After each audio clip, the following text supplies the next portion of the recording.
जय हिंद बच्चों, स्वागत है आप सभी लोगों का हमारे चैनल एजुकेशन यात्रा बाय जीके सर क्लासेस में आपका स्वागत है।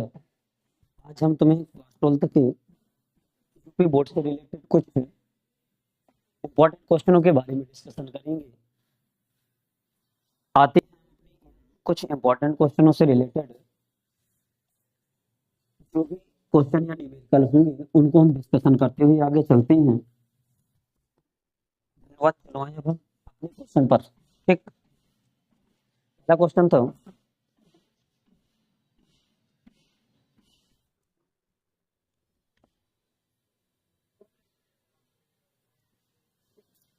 क्वेश्चन कह रहा है एक बंद पृष्ठ के भीतर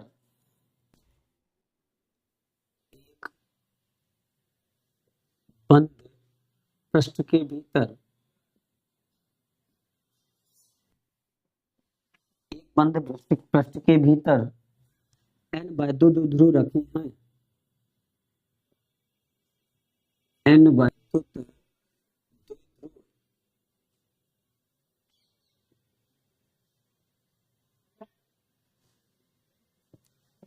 रखे हैं। बंद पृष्ठ से निर्गत कुल वैद्युत फ्लक्स कितना होगा?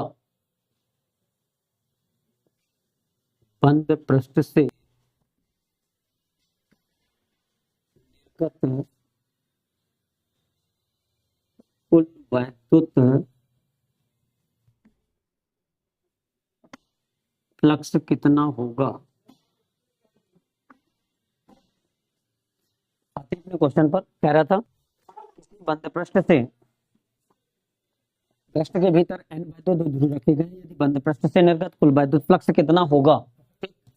अब वैद्युत फ्लक्स फाई ई बराबर होता है उस क्लोज वक्र द्वारा या कुल वैद्युत आवेश मतलब परिबद्ध कुल आवेश अपान एप्सिलॉन नॉट होता है। क्यों अपान एप्सिलॉन नॉट होती थी? गॉस की प्रमेय जिसमें वैद्युत ध्रुव n आवेश n वैद्युत ध्रुव दिए गए, आवेश इस पर कितना दिया गया? आवेश दिए गए तो 0 होगा, 0 अपान एप्सिलॉन नॉट, अर्थात इस कंडीशन में जो वैद्युत फ्लक्स होगा कितना माना जाएगा? 0 मात्रक होगा न्यूटन मीटर स्क्वायर प्रति कूलम। ठीक, इस कंडीशन पर अगर n वैद्युत ध्रुव रखे जाते हैं तो उस बंद पृष्ठ से गुजरने वाला कुल वैद्युत फ्लक्स कितना होगा बेटा? 0। ठीक, क्वेश्चन पर आते हैं अब हम।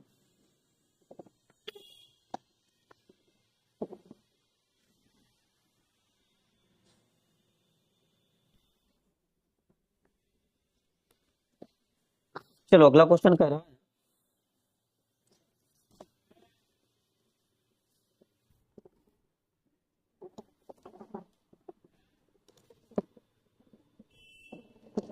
था एक माइक्रो कूलम के दो बराबर एक माइक्रो कूलम के दो बराबर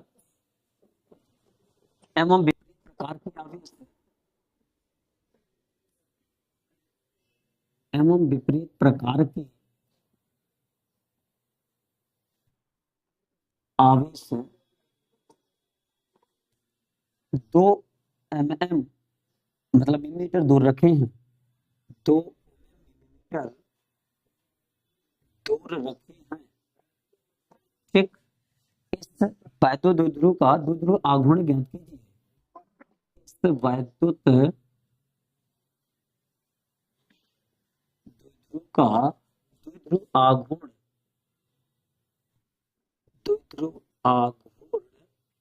ज्ञात कीजिए।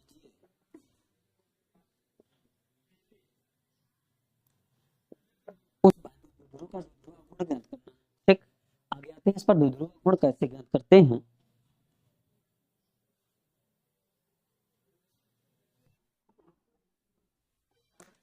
द्विध्रुव आघूर्ण ज्ञात करने के लिए क्वेश्चन में क्या दिया गया है? एक माइक्रो कूलम के दो बराबर तथा विपरीत आवेश हैं। माइक्रो कूलम के एक पर अगर एक माइक्रो कूलम है तो एक पर -1 माइक्रो कूलम चार्ज है। ठीक, दोनों पर विपरीत आवेश दिए गए, आपस में 2 mm की दूरी पर लिखे गए हैं, तो 2l इसकी लंबाई होती है, तो 2l बराबर दे रहा है 2 mm। इस वैद्युत द्विध्रुव के द्विध्रुव आघूर्ण की गणना करनी है। द्विध्रुव आघूर्ण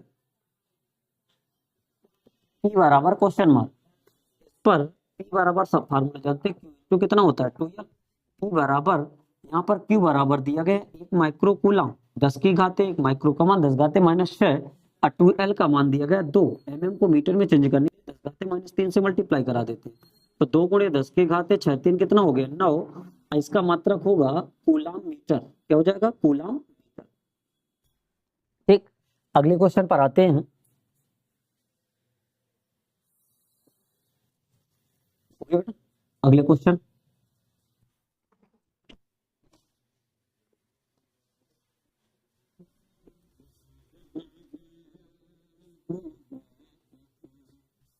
चलो अगला क्वेश्चन कह रहा था वैद्युत फ्लक्स की परिभाषा की, परिभाषा नहीं, वैद्युत फ्लक्स को परिभाषित कीजिए। अगला क्वेश्चन है वैद्युत फ्लक्स को परिभाषित कीजिए।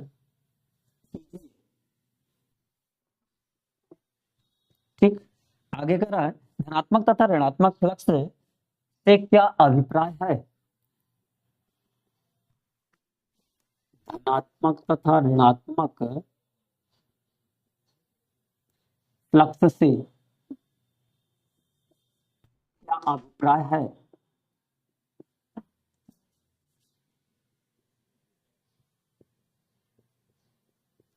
धनात्मक तथा ऋणात्मक फ्लक्स से क्या अभिप्राय है। ठीक, वैद्युत फ्लक्स में बताए थे, इसमें इसकी डिफिनेशन पर हमने जिक्र करते हैं, इसमें वैद्युत फ्लक्स क्या होता है। ठीक, वैद्युत फ्लक्स फाई ई बराबर होता है तो कितना बेटा cos थीटा होता है। वैद्युत फ्लक्स की यदि परिभाषा की बात करें तो इसमें किसी भी क्षेत्र से गुजरने वाली अधिकतम बल रेखाओं की संख्या की माप को ही क्या कहते हैं वैद्युत फ्लक्स कहते हैं। वैद्युत फ्लक्स को फाई ई से प्रदर्शित करते हैं। यह एक कौन सी राशि होती है, अदिश राशि होती है ना। यदि वैद्युत फ्लक्स की मात्रक की बात करें, फाई ई का मात्रक क्या होगा, यदि इसकी मात्रक की बात करते हैं तो वैद्युत क्षेत्र की तीव्रता का न्यूटन प्रति कितना होता है कूलम। अब इसका क्षेत्रफल का मात्रक मीटर स्क्वायर, इसकी मात्रक की बात करें तो न्यूटन प्रति कूलम इंटू मीटर स्क्वायर होता है, या न्यूटन मीटर स्क्वायर प्रति कूलम होता है। आते हैं धनात्मक और ऋणात्मक फ्लक्स से क्या अभिप्राय होता है। धनात्मक और ऋणात्मक फ्लक्स कहते किसे हैं जरा। धनात्मक फ्लक्स जब बल रेखाएं, जब बल रेखाएं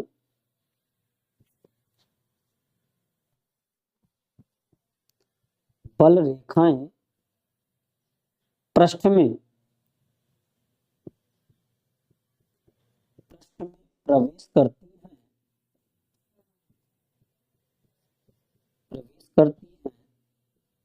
तो फ्लक्स जो होगा, तो वैद्युत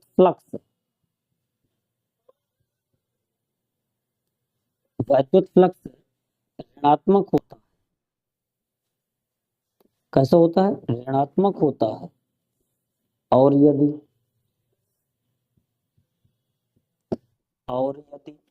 बल रेखाएं पृष्ठ से वैद्युत बल रेखाएं ना, और यदि बल रेखाएं पृष्ठ से बाहर निकल रही हूं तो वैद्युत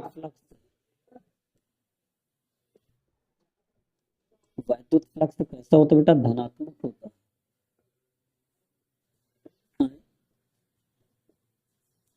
कैसा होता है, धनात्मक होता है। लाइन में चल रहा है ना, ठीक है। आ जाओ इधर,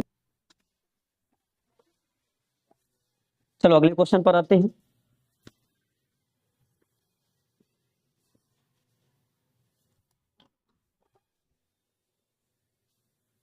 क्लियर आ रहा है उसमें। हम्म, चलो अगले क्वेश्चन पर आए।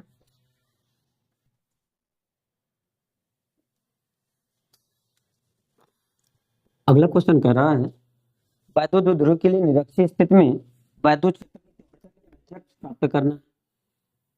वैद्युत ध्रुव की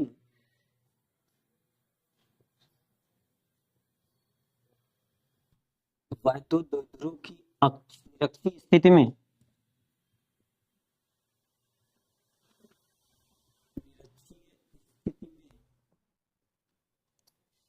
वैद्युत क्षेत्र की तीव्रता के लिए वैद्युत क्षेत्र की तीव्रता के लिए व्यंजक प्राप्त कीजिए।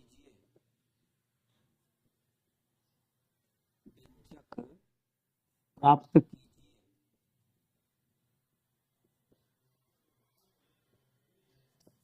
ठीक, आते हैं वैद्युत द्विध्रुव की निरक्षीय स्थिति पर वैद्युत क्षेत्र की तीव्रता के लिए व्यंजक। इस पर हम फाइंड करेंगे। हमने बताया था वैद्युत द्विध्रुव में इलेक्ट्रिक डाइपोल की आवश्यकता होती है। एक इलेक्ट्रिक डाइपोल वैद्युत द्विध्रुव जो होता है, अगर एक पर वैद्युत द्विध्रुव में बताए थे, अगर एक पर माइनस चार्ज है तो एक पर कैसा चार्ज होता है, प्लस चार्ज होता है। आपस में यदि इनकी लंबाई बताए थे कितनी होती है, 2l, और इसकी निरक्ष पर कोई पॉइंट P है, इन दोनों को मिलाया जाता है। प्लस क्यू के कारण वैद्युत क्षेत्र बाहर की ओर, जबकि माइनस क्यू के कारण कहाँ की ओर होगी, अंदर की ओर। ठीक, इसके समांतर यदि एक रेखा ड्रा करते हैं, अगर ये इसके साथ थीटा कोण बनाते हुए रखते हैं, अगर ये कोण थीटा तो ये भी कितना होगा, थीटा। अगर ये कोण थीटा तो ये भी कितना होगा बेटा, थीटा। अगर ये कोण थीटा तो ये भी कितना होगा, थीटा। इस कंडीशन पर यदि हम इसके परपेंडिकुलर लाइन ड्रा करते हैं, अब इस पर आते हैं, हमने पढ़ाया था उस पर वेक्टर फॉर्म में यदि वेक्टर ए और वेक्टर बी दिए गए हैं, इनके बीच का परिणामी आर है, जिसके साथ ये कोण बनाता है वह कौन में जाता है बेटा, कॉस में। तो आर कॉस थीटा, जिसके साथ कोण नहीं बनाता तो कौन में जाता है, आर साइन थीटा में। ठीक, अब इस पर आए, इसी प्रकार इस पर यदि बात करते हैं तो एक लाइन ये हो गई। अगर इसके परपेंडिकुलर अगर लाइन ड्रा करते हैं, परपेंडिकुलर लाइन हो गई, इसका बीच का रिजल्टेंट हो गया, परिणामी हो जाता है। तो ये E1 इसका परिणामी हो गया, इसके साथ ये कोण बनाता है, तो ये जो एंगल हो जाए, ये इसके साथ जो कोण बना रहा है तो ये जाएगा E1 cos थीटा, और जिसके साथ कोण नहीं बना रहा है वो जाएगा साइन में। क्या जाएगा, साइन में। तो ये आ गया E1 साइन थीटा। ऊपर की ओर लाइन ड्रा करते हैं, देखते हैं इसके साथ कोण थीटा बना रहा है, अगर ये कोण इसके साथ थीटा बना रहा है तो ये जाएगा E2, परिणामी E2 है इसका, इसका E2। यहाँ पर E2 मान, इसको E1 माने, तो यहाँ पर आ जाएगा E1 cos थीटा, ये आ जाएगा E1 sin थीटा। अब इसके बीच की डिस्टेंस, मान लिया इसकी इलेक्ट्रिक डाइपोल के सेंटर से इसकी डिस्टेंस है कितनी, r। इस कंडीशन में वैद्युत क्षेत्र प्लस क्यू के कारण और माइनस क्यू के कारण पर वैद्युत क्षेत्र की गणना करते हैं, तो इसमें लगा सकते हैं प्लस क्यू के कारण पर वैद्युत क्षेत्र। क्या निकालेंगे बेटा, प्लस क्यू के कारण पी पर वैद्युत क्षेत्र। प्लस क्यू के कारण जो पी पर वैद्युत क्षेत्र होगा, तो E1 बराबर, ये पहले इसकी डिस्टेंस से फाइंड करते हैं, तो परपेंडिकुलर डिस्टेंस हो जाएगी, ये वाली कितनी हो जाएगी, ये भी कितनी, टोटल कितनी है 2l, इसमें ये कितनी है बेटा r। तो ये वाली डिस्टेंस जो निकलेगी पाइथागोरस प्रमेय से r square plus l square, इसी प्रकार ये भी r square plus l square. ठीक, इसमें यदि बात करेंगे तो वैद्युत क्षेत्र E बराबर 1/4 pi epsilon not plus q, यानी q upon are square. R का मतलब r square plus L square का होल स्क्वायर। ठीक, इस पर आगे आते हैं, माइनस क्यू के कारण पी पर वैद्युत क्षेत्र, जैसे इस पर डिस्कशन लगाते हैं तो E2 बराबर हो जाएगा 1/4 pi epsilon nought Q upon, फिर से इसकी डिस्टेंस कितनी, under root R square plus L square का कितना बेटा, होल स्क्वायर। अब लगाते हैं पर परिणामी वैद्युत क्षेत्र। परिणामी वैद्युत क्षेत्र की अगर बात करते हैं, ये दोनों के डायरेक्शन क्या हैं, तो परिणामी वैद्युत क्षेत्र E बराबर E1 cos theta plus E2 cos theta हो जाएगा। ठीक, दोनों पर अगर बात करें तो E1 और E2 क्या है, बराबर, E1 बराबर किसके, E2 के, तो E बराबर हो जाएगा यहाँ पर E1 cos theta plus E1, E2 की जगह कितना रख दिया, E1 cos थीटा, तो E बराबर हो जाएगा 2E1 cos थीटा। ठीक, अब इस पर E बराबर वैद्युत क्षेत्र निकालने के लिए 2E1 का मान ऊपर से पता है 1/4 pi epsilon nought two Q upon, इसका अगर स्क्वायर करते हैं तो ओनली आर स्क्वायर प्लस क्या बचता है, एल स्क्वायर। यहाँ से हम cos थीटा की डिस्कशन करते हैं। cos थीटा बराबर होता है, cos थीटा बराबर आधार बटे कितना कितना होता है, इसका आधार कितना है, एल, अकर्ण कितना है बेटा, under root R square plus L square. ठीक, यहाँ पर वैल्यू cos थीटा की हम पुटअप करेंगे। cos थीटा की जगह L upon under root R square plus L square. ठीक, तो ई बराबर हो जाएगा, इस पर अगर 1/4 pi epsilon nought two two Q L upon are square plus L square, इसका मतलब है 1/2 होता है, तो यहाँ एक पावर दोनों जुड़ जाएंगे, 1/2 और 1 तो 3/2। ठीक, आगे आते हैं इस पर और डिस्कशन करते हैं। ई बराबर हो जाएगा, हम जानते हैं पी बराबर होता है, यहाँ पर पी वैल्यू पुट अप कर देंगे तो 1/4 pi epsilon nought P upon कितना होता है, R square plus L square की पावर 3/2। यदि कंडीशन है, यदि आर का मान बहुत बहुत बहुत बड़ा है एल से, तो एल स्क्वायर लगभग क्या हो जाएगा बेटा, नगण्य। ठीक, अगर नगण्य इस पर रखते हैं तो ई बराबर 1/4 pi epsilon nought P upon are square plus 0 की पावर 3/2, तो ई बराबर हो जाएगा 1/4 pi epsilon nought P upon are square की पावर 3/2, मल्टीप्लाई में चले जाएंगे, दोनों कट जाएंगे, तो ई बराबर 1/4 pi epsilon nought P upon R. ये आगे इसकी निरक्षीय स्थिति पर वैद्युत क्षेत्र की तीव्रता के लिए व्यंजक। ठीक बेटा, आगे इस पर अगले क्वेश्चन पर, अगले क्वेश्चन में अगर डिस्कशन करें इसमें,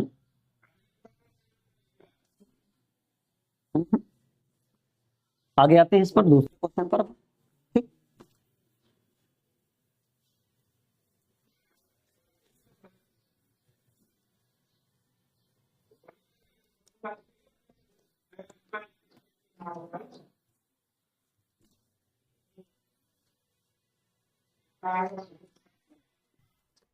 चलो अगला क्वेश्चन। क्वेश्चन कह रहा था अगले क्वेश्चन पर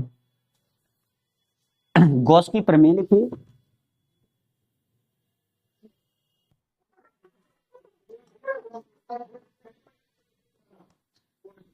गॉस की प्रमेय लिखिए, इसकी सहायता से अनंत लंबाई की, इसकी सहायता से अनंत लंबाई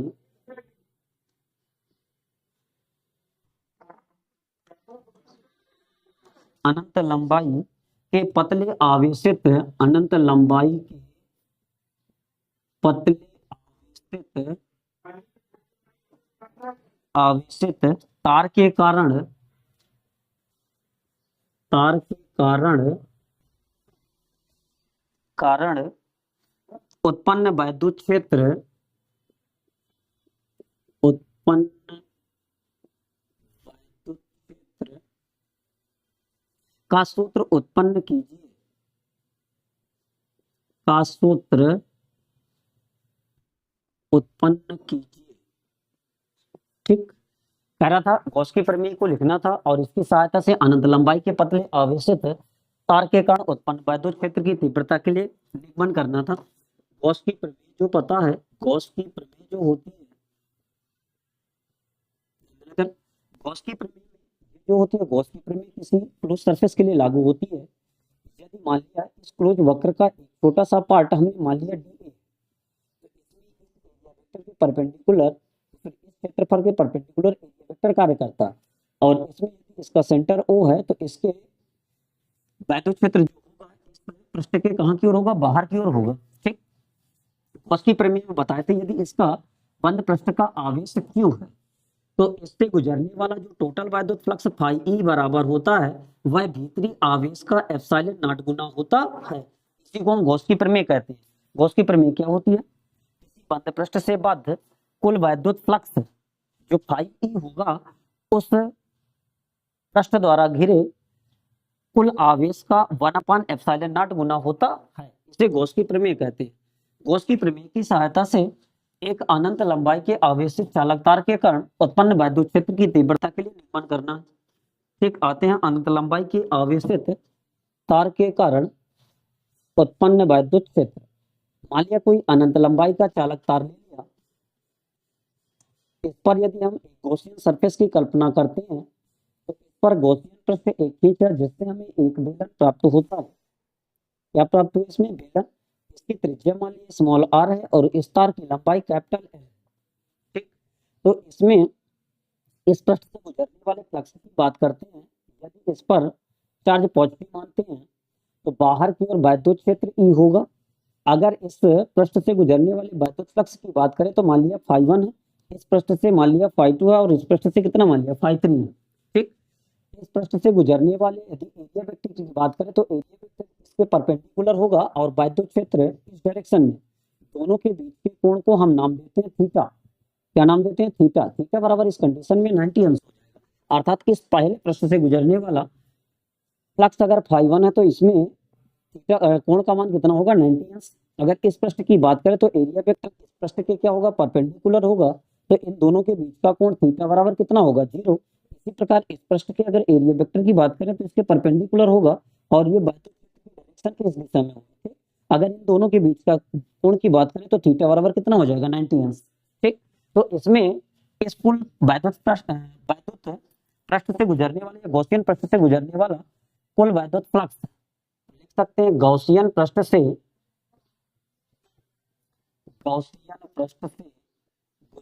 वाला कुल वैद्युत फ्लक्स,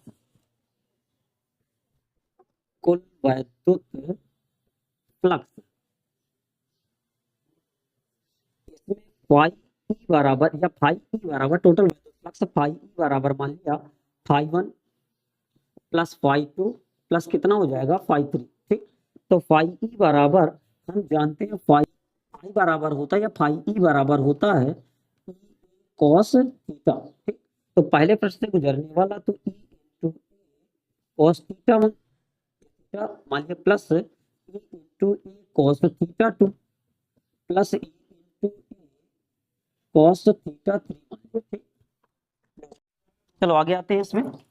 अगर इसमें टोटल वैद्युत फ्लक्स फाई ई ज्ञात करते हैं, इसमें मान लिया θ1 है या θ2 है और इसके साथ बना कोण θ3 है, तो ई इंटू ए कॉस θ1 का मान यहाँ पर 90 अंश दिया गया बेटा, कितना है? 90 अंश प्लस ई इंटू ए कॉस θ2 का मान दिया गया है 0 प्लस ई इंटू ए कॉस θ3 का मान 90 अंश।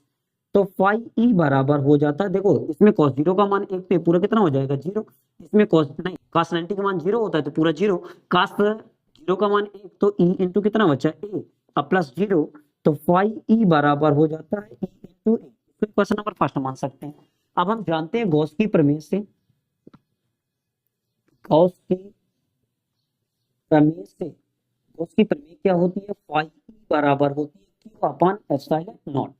क्वेश्चन नंबर 2, समीकरण 1 और समीकरण 2 दोनों की कंपैरिजन कराते हैं। तो समीकरण 1 तथा समीकरण 1 और समीकरण 2 की जैसे तुलना कराई गई, एलएचएस बराबर तो आरएचएस क्या हो जाएगा? बराबर ई इंटू ए बराबर क्यू अपान कितना हो जाएगा? Epsilon not.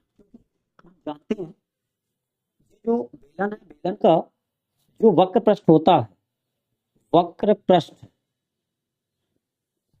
पृष्ठ बेलन का वक्र पृष्ठ जो ए बराबर होगा 2 पाई आर एल होता है। कितना होता है? 2 पाई आर एल। इस पर वैल्यू पुट अप करो, एक ही जगह ई इंटू 2 पाई आर एल बराबर क्यू अपान कितना हो जाएगा? Epsilon not. इसको इसके बटे में ले जाते हैं तो ई बराबर हो जाएगा 1 अपान 2 पाई एप्सिलॉन नॉट, साथ में रख दिया क्यू अपान एल इंटू कितना? आर रख दिया इसमें। ठीक है, क्यू अपान एल जो होता है रेखीय आवेश घनत्व तो होता है, इसको क्यू अपान एल से प्रदर्शित करते हैं। तो ई बराबर हो जाएगा 1 अपान 2 पाई एप्सिलॉन नॉट, इसकी जगह लेम्डा अपान कितना हो जाएगा? आर। अगर इसको चेंज करना है तो इस पर 2 का मल्टीप्लाई ऊपर और 2 का मल्टीप्लाई कहाँ करा दे? नीचे। तो इस पर आ जाएगा 4 पाई बनाने के लिए 1 upon 4 pi epsilon nought 2 lambda upon R. ये आ गया वैद्युत क्षेत्र की तीव्रता के लिए व्याख्या। कब? जब अनंत लंबाई के किसी आवेशित चालक तार के कारण उत्पन्न वैद्युत। ठीक, अगले क्वेश्चन पर आए हम।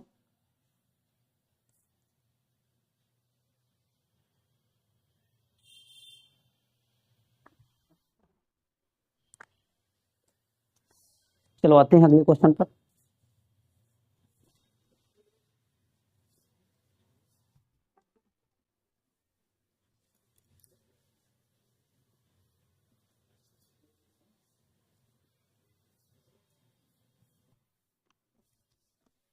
क्वेश्चन कह रहा था वैद्युत द्विध्रुव से आप क्या समझते हैं? 2 उदाहरण दीजिए। वैद्युत द्विध्रुव से द्विध्रुव से आप क्या समझते हैं?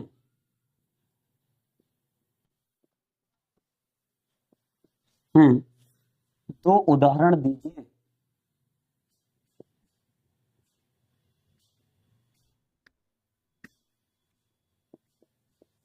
वैद्युत द्विध्रुव से आप क्या समझते हैं, इनके एग्जाम्पल लिखना है, उदाहरण देना है, ठीक। इलेक्ट्रिक डाइपोल वैद्युत द्विध्रुव के बारे में डिस्कशन किए थे। यदि एक पर चार्ज पॉजिटिव है और एक पर कैसा बेटा नेगेटिव, इससे मिलकर जो युक्ति मानती है, अगर इसकी लंबाई स्मॉल 2l मानते हैं, तो इनसे मिलकर तैयार युक्ति को ही हम नाम देते थे वैद्युत द्विध्रुव। वैद्युत द्विध्रुव के एग्जाम्पल की बात करते हैं तो NaCl और HCl जो होते हैं, NaCl और HCl इसके वैद्युत द्विध्रुव